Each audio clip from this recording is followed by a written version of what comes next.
কত বছর পর যে মায়ের হাতের ডালের বড়ার নিরামিষ তরকারি খেলাম সেটা আসলে বলতে পারবো না। কারণ মা এখন আর তেমন একটা ডালের বড়ার তরকারি নিরামিষ করে না।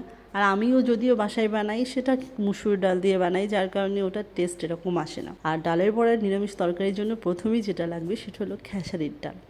খেসারির ডালটাকে সেদ্ধ না সরি ভিজিয়ে রেখে এরকম পুরোপুরি মিহি না, একটু হালকা গোটা থাকলেই ভালো লাগে। দেন এটাকে ছোট ছোট বড়ার আকারে ভেজে নিতে হবে।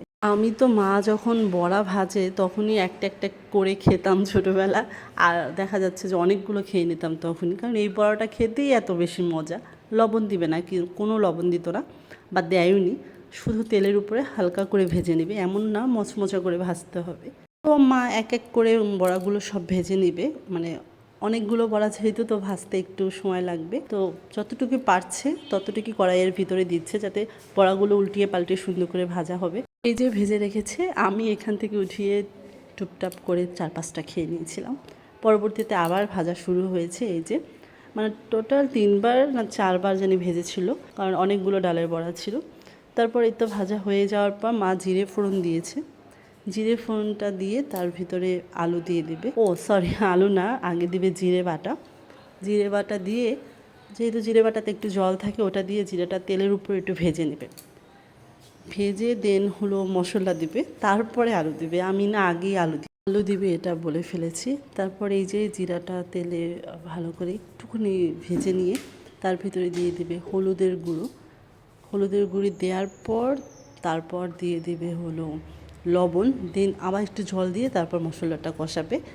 আগে তেলে একটু ভেজে নিলে কি হয়, জিরার যে একটা কাঁচা ঘ্রাণ থাকে সেটা আর পাওয়া যায় না। তারপর এই যে মশলাটা ভেজে নিয়ে এর ভিতরেই দিয়ে দিতে হবে আলু। তো মা যখন মশলাটা কষাচ্ছিল আমি চলে গিয়েছিলাম একটু, ওই যে প্রতিদিনের মতোই রান্না করার সময় আমি চলে যাই, মা আমাকে ডাক দেয় না ভিডিও করার সময়। তারপর এই তো আলুগুলো দিয়ে, একদম কম আলু যদি দিতে না চান তাও হবে, তবে আলু দিলে ভালো লাগে খেতে। তারপর জল দিয়ে দিয়েছে। আমি আর জল দেওয়া বা আলু কষানো সেটা দেখাতে পারিনি, কারণ ওই যে আমি চলে গিয়েছিলাম তাই। দেন ঝোল যখন ফুটে উঠবে তার ভিতরে এই যে সব বড়াগুলো দিয়ে দিতে হবে। এর ভিতরে কিন্তু বড়া আমি নিয়ে নিয়ে খাচ্ছিলাম বারবার।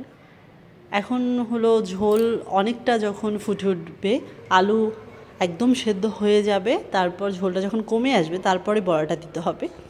আর ঝোল ঝোল থাকা অবস্থায় বড়াটা নামাতে হবে, কারণ বড়া আর ঝোল বা বড়ার তরকারিতে ঝোল একদম কমে যায় পরবর্তীতে।